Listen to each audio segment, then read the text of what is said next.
Yo, what's going on, y'all? It's Combo Breaker 99. I'm back with another video. Today I just want to talk about UFC Fight Night 129's fight between Botelho and Suarez.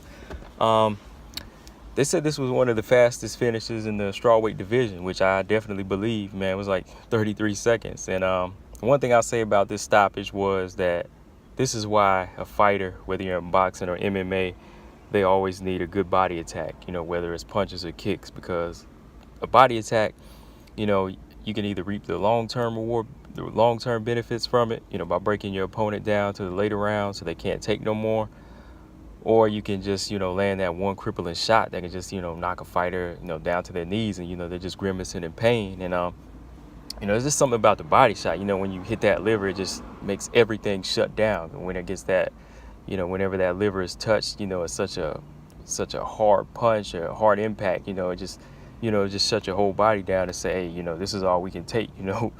It's almost like, having a stomach ache versus a headache. I've always noticed that, like, headache you can kind of sleep off.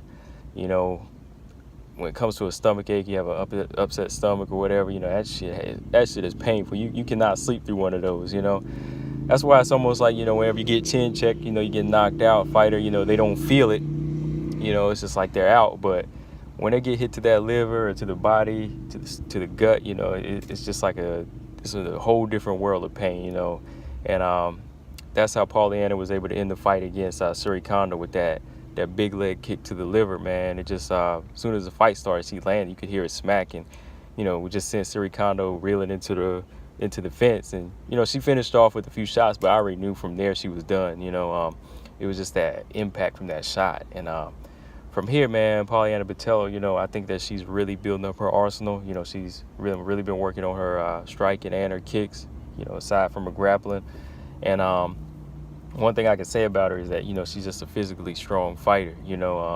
I've been following her on Instagram, and, I can definitely see how those leg kick, I could definitely see how her legs could really pack, some finishing power like that, because she's really been, getting in some good leg workouts, and, she's shown the results of it. And that's why I was like, damn, she hit anybody with those legs, and it's going to finish any fight. And, shit, it did, man. I guess from here, man, like, I like to see her in there with somebody like Tatiana Suarez, who was able to finish Alexa Grasso. Or, I'd like to see in there with somebody like Mackenzie Dern, next, her type of strength and her type of grappling versus, Mackenzie Dern. Her mainly is BJJ, but we'll see if she can ever make, strawweight. She can make it. I'd like to see them two in there together, man.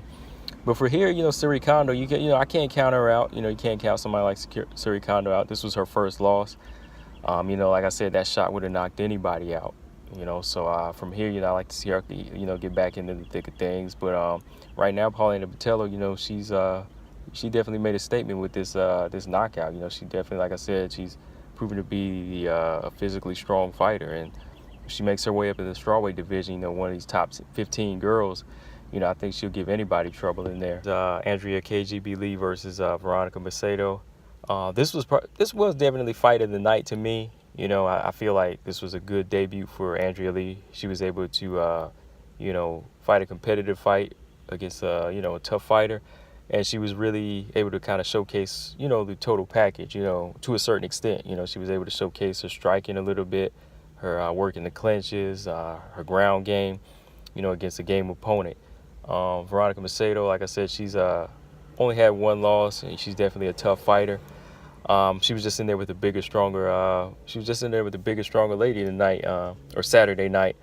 And thing about this fight, man, they really went at it. From the opening bell, they was really trying to grapple and really trying to kick, throw strikes right off the bat. They were really trying to make a statement. And I just feel like Andrea Lee, being the bigger fighter, she's like almost 3 inches taller and just looked like the stronger fighter. She was mostly winning the exchanges in the clinch, and just, establishing dominance in the clinches, getting her on the ground, controlling the ground, finishing on top. I just feel like, she was in there. Veronica Macedo was just in there with a bigger, stronger fighter in KGB Lee. The thing about KGB Lee, a lot of people don't know, it's her UFC debut, but she's been in the game for a while. She had over 11 fights. She was in Invicta. She was a Muay Thai kickboxer. Muay Thai kickboxing champion.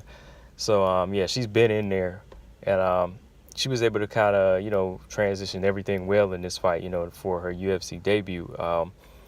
Round two, more of the same. She just controlled the clinches. Every time she used to kind of get that judo throw on Veronica Macedo. And there were times Veronica would kind of just lay on her back trying to get her to get to the ground. But, Andrea Cage really wasn't falling for it. She was still landing some good kicks until, the ref made Veronica stand up.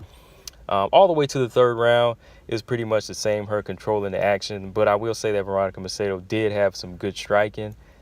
She did have the better hand speed with her combination. She did put some marks on Andrea Lee a little bit. But the thing was, she really wasn't able to establish her distance. Every time she would get in there, she would get, tied up or in the clinch and pretty much thrown to the ground by Andrea Lee. So I just feel like maybe flyweight isn't for Veronica Macedo. Maybe she should kind of move down to strawweight because I felt like Andrea was just really controlling her off of the strength, and she was kind of able to take her pop too. She didn't have enough pop to really get the respect to Andrea Lee.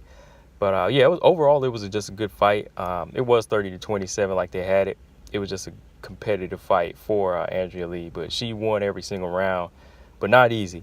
So from here, I like her seeing her with another flyweight, like maybe what's her name, Maria Barella,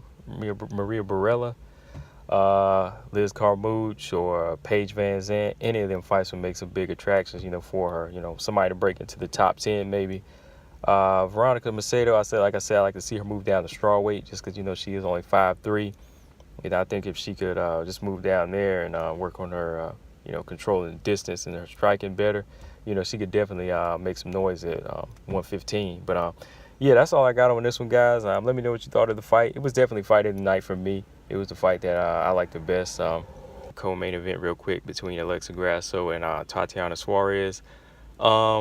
Tatiana Suarez going into this fight, I really felt like this was going to be an ugly fight for Alexa Grasso, which it was. I'm a fan of both fighters, but I just know the type of fighter Tatiana Suarez is. Ever since I saw her in Ultimate Fighter, I felt like she was going to be a threat to anybody in the strawweight division. Once she won the strawweight division, I was already kind of matching her up with somebody like Claudia or Joanna because I felt like, she just had that it factor. She just has that gift in her. I see where, it's not just her skill, but she also has that momentum, that momentum where her mental is strong, her physical is strong, and you just can't break a fighter like her. I just kind of see that in her. And with her wrestling game and her just being so strong, she can make any fight ugly. And I felt like somebody like Alexa Grasso, who's already had a few losses, this wasn't going to be a hard fight for Tatiana Suarez, and it showed from first round. She was able to control the fight from the first round, just kind of backing Alexa Grasso up. The striking wasn't phasing her. She was trying to get in some high kicks of her own until she got, Suarez, until she got Alexa Grasso to the fence. And Alexa Grasso, she tried to defend against the takedown of somebody like Suarez, but like I said, she's just too strong. And as soon as she got her down, they were in the clinch, and she just got Alexa Grasso's back and was able to choke her out with a rear naked choke. Like I said, I can't knock a fighter like Alexa Grasso. Some people go online saying some hateful comments that she's not a good fighter. It's just, this is the game. When you match somebody up against another fighter, this is what it's supposed to be. No fighter's a bad fighter because they lose. A fighter, when you match two contenders up, somebody hasn't come out as the best, but that doesn't make the other fighter a worse fighter or a bad fighter. It just means the other fighter had better skill at the moment, or it could have been just timing. It's not anything that Alexa Grasso can't improve on. It's not like this is her destiny. Like, oh, she's destined to be a loser because she lost this one fight.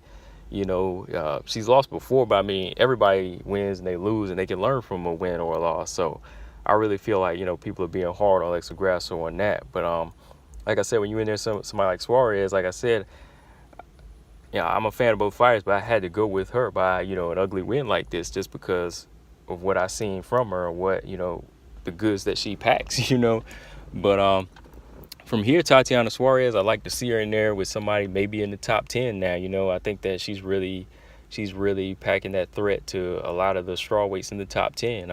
If not, I like to see her in there with Mackenzie Dern. See how she can, if she can derail that hype train a little bit, just because I feel like, Suarez should be getting the recognition that Dern is actually getting because of, her skill and her motivation in there. She really puts on a good fight, and she's dedicated to making the weight. Because, Suarez, she's 5'5", and she's a big girl. She's not a small girl. So it's like she can make weight, but it looked like it was a little bit hard for her, but she still made the weight. That's why I'm just saying, like, somebody like Mackenzie Dern, if you're going to make strawweight, you got to make strawweight. If not, make flyweight. So I like to see them in there. Maybe she could derail that hype train a little bit. If not, I like to see Suarez in there with somebody like Felice Herrig. Maybe go ahead and size her up against some of the vets in the game, see if she can weed them out, or, see if she can teach them a little something, and that'll kind of make a statement on who the next best strawweight is, who can make it into the top 10, man. But overall, I am excited about these strawweights like Suarez kind of making her presence known in the game now. Because from here, I feel like she can definitely be champion. Maybe not the end of this year, but maybe sometime in 2019. I think she'll be becoming that strawweight division champion. But let me know what you guys think in the comment section about Alexa Grasso, her future from here. I think she just needs to go back to the drawing board and tighten up on some things, mentally and skill-wise. But yeah, man, big things for Tatiana Suarez from here after that first round submission. Let me know what you guys think in the comment section.